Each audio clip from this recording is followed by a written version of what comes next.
ډیر ښایسته اقوال دي. عبدالله ابن عباس سے فرمائی من احب ان یکون اکرم الناس، څوک چې دا غواړي چې زه الله تعالی ته د ټولو نه زیات خوښ شمه فلیتق الله، نو د الله تعالی نه دې ویریږي، پرهیزګاري دې اختیار کړي. ومن احب ان یکون اقوى الناس، څوک چې دا غواړي چې زه د ټولو نه مضبوط شمه، مضبوط سړی شمه، مضبوط، نو هغه دا نه دي چې ته جیم له لاړ شه او باډي بلډینګ وکړه او کراټې زده کړه، نه، فلیتوکل علی الله. که دغه شی نه په صحیح نیت باندې ته زده کړې نو هغې کې هم څه ده فایده ده. حدیث کې راځي المؤمن القوي خیر واحب الى الله من المؤمن الضعیف وفي كل خیر. طاقتور مومن هغه الله تعالی ته د کمزوري مومن نه سره خوښ دی، صحیح شو، هغه ورته ډېر خوښ دی. خو وفي كل خیر، که مومن کمزوری او که مومن صحیح طاقتوري، دواړو چې کم دی نو سره په هغو دواړو کې خیر دی. نو خو په چا کې توکل او اعتماد په الله تعالی باندې نه نو هغه قوي نه دی. ټیک ده د بدن په اعتبار څخه به قوي، خو هسې نور د زړه نه به د هندوانو پهلواني، هندوانو پهلوانو چېرته چوکیدار کړی بدن نه چې دی نو غټو، نو غله راغلي وو هغه کور باندې ډاکا اچولی وو، نو په هغه وخت کې د چېرته په سر باندې تمانچه ایښې وه، ده به د هغې نه مخکې ډېر چې دی نو د هغه ګاډرې به پاسولې چې څوک مال راشي که نه داسې به چکني نو چې کله دا ټول تلي نو بیا د دانګونه واچي څه شو اوس ما ورته پرېږدئ داسې چلې کو. نو دغه چې دی نو یوازې دغه نه دی، دغه ته پهلوان نه وي، دا په اعتبار د زړه سره کمزوری دی، بدن باندې به څه واقوى الناس فليتوکل على الله ومن احب ان يكون اغنى الناس فليكن بما في يد الله اوثق بما في يده. چې څوک غواړي چې هغه په خلکو کې ډیر زیات مالدار شي، مالدار حساب کړی شي، نو د الله په لاس کې چې کوم څه دي په هغې د اعتماد کوي، او په خپل لاس کې چې کوم څه دي په هغې د اعتماد نه کوي. د الله په تقدیر او په رضا او د هغه په فیصلو دی چې دی نو راضي شي او اعتماد دي شي چې زما په الله باندې اعتماد دی. حضرت علی رضی الله تعالی عنہ فرمایي چې تقوا څه ته ویل کېږي؟ التقوا ترک الاصرار علی المعاصیة لو ترک الاغترار بالطاعة. په پرهیزګارۍ کې وایي دوه خبرې دي، یوه خبره دا چې ګناه خو اسم د انسان نه کېږي، خو په دې ګناه باندې همیشوالی چې دی نو هغه پرېږدي. څه پې پرېږدي؟ همیشوالی. ګناه د نه وشوله یو ځل بس بیرته چې کوم دی نو هغه دوباره مه کوه، همیشوالی پې مه کوه. خو د دې سره سره چې کوم دی نو لو ترک الاغترار بالطاعة، چې کومه نیکي دې کړې ده نو په هغې باندې به دغه کېږي نه غره کېږي به ورته نه چېره زه خو دایم او زه خو دایمه. نو دا دواړه خبرې چې رایوځای شوې دا پرهیزګاري شوله. خپلې نیکۍ باندې به غره کېږي نه او دغه رنګې په خپلې ګناه باندې به همیشوالی نه کړي، دا دوه خبرې چې راشي نو دا پرهیزګاري شوله. حضرت حسن رضی الله تعالی عنہ فرمایي التقوى الا تختار على الله سوى الله وتعلم ان الامور كلها بيد الله.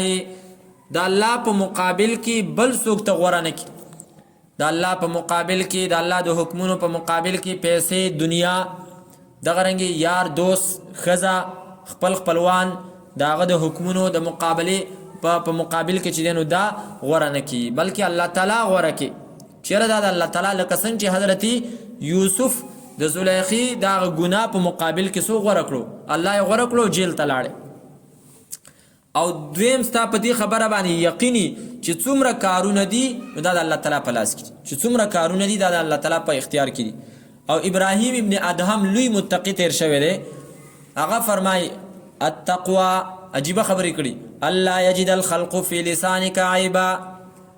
تقوا دې ته ویل کېږي چې ستا په ژبه کې مخلوق څه عیب ویني نه، پوچه ژبه نه استعمالي، ګډې وډې نه وي، کنځلې نه کې، ردې بدې نه وي، مخلوق ستا په ژبه باندې اعتماد وکړي چېرې دا سړی ژبه د ده چې دی نو ښه ده. وللملائکة فی افعالک عیبا، او فرشتي چې کرام کاتبین دي ستا نیک اعمال لیکي، هغه ستا په کارونو کې څه عیب ویني نه. ګرانه خبره خو ده، ستا په کارونو کې چې نو څه ویني؟ عیب ویني نه. ولا ملک العرش فی سرک عیبا، او د عرش مالک ستا په پټو کارونو کې عیب ویني نه. د خلکو نه پټ پناه چې کوم کارونه کې چې په هغې کې د عیب نه نو چې دا درې واړه خبرې رالې، خلکو ستا د ژبې تصدیق وکړو چې دا ژبې ښه ده. فرشتو ستا د اعمالو تصدیق وکړو چې په دې کې څه عیب نشته دی، او د الله تعالی ستا د پټو حالاتو تصدیق وکړو چې په دې کې عیب نشته دی، فانت المتقی، نو ته بیا صحیح پرهیزګار.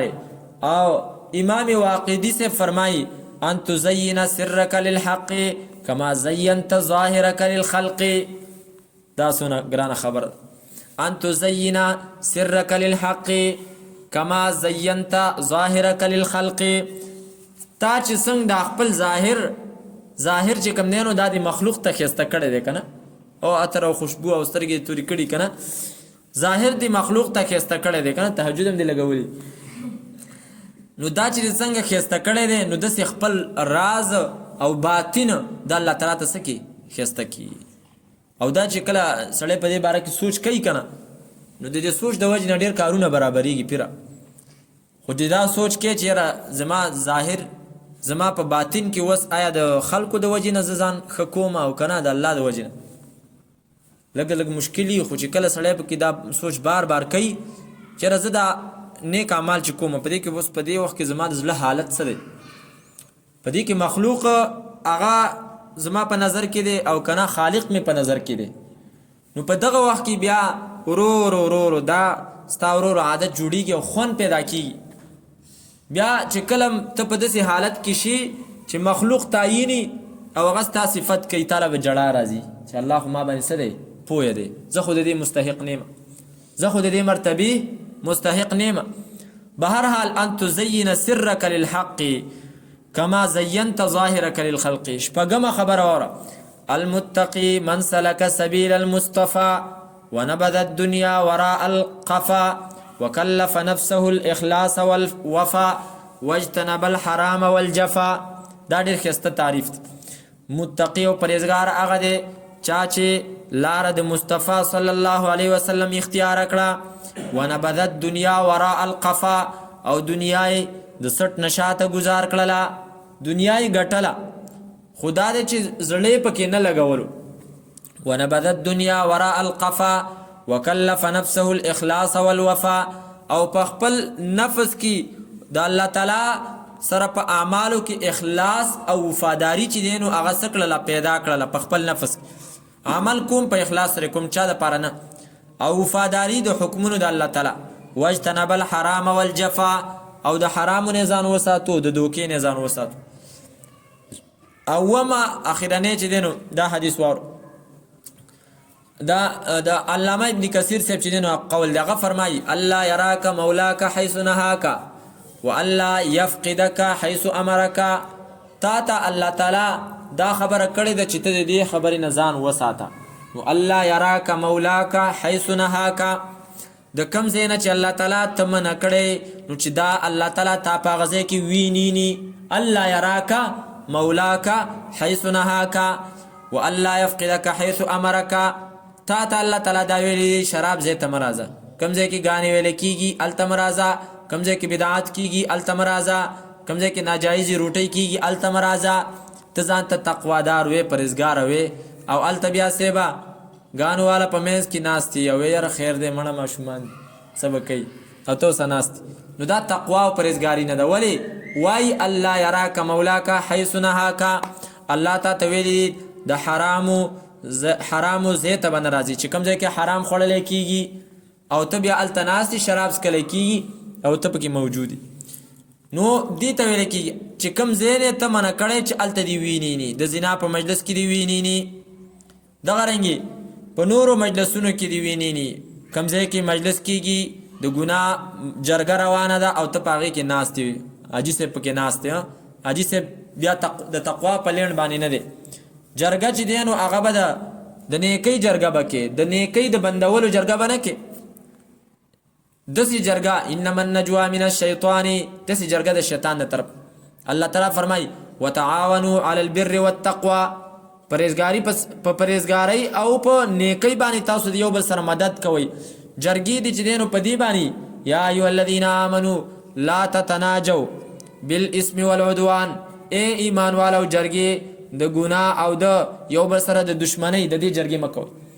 نو دلته والله یراک مولاک حیث نهاک، هر هغه مجلس چې هغه په ګناه مشتملي چې الله دې هلته ویني، څه مطلب پټ بشي نه مطلب دا چې الله نه خو نه پټېږي هلته حاضرېږم ته چې زه به پټ شم نو الله به مې ویني نه الله خو داسې ویني خو مطلب ته حاضري مه کوه چې کوم ځای کې ته حکم کړی دی ولا یفقدک حیث امرک هغه ځای چې کوم ځای کې د حاضرېدو حکم کړی دی چې هلته دې ورک ویني نه چې هلته ته صحیح حاضري هلته غیر حاضر نشي مونځ دی نور عبادتونه دي اوس دا یو شعر واوره بس بیا مخې ته ځو الله تعالی دا شاعر وایي خل الذنوب صغيرها وكبيرها ذاك التقى واصنع كماش فوق أرض الشوك يحذر مما يرى لا تحقرن من الذنوب صغيرة إن الجبال من الحصى خل الذنوب صغيرها وكبيرها پرید و گناه کوڑی او کغٹ ذاك التقى دا پرهیزګاری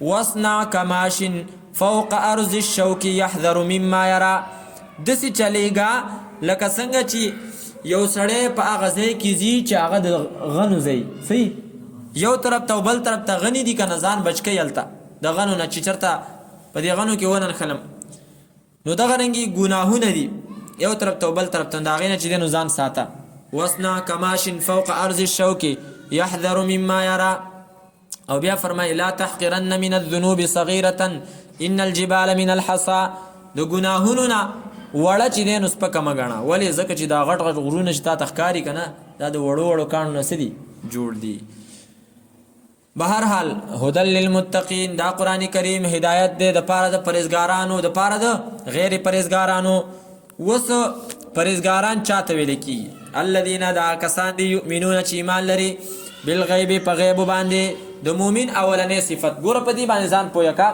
قرآن کریم کې د مؤمن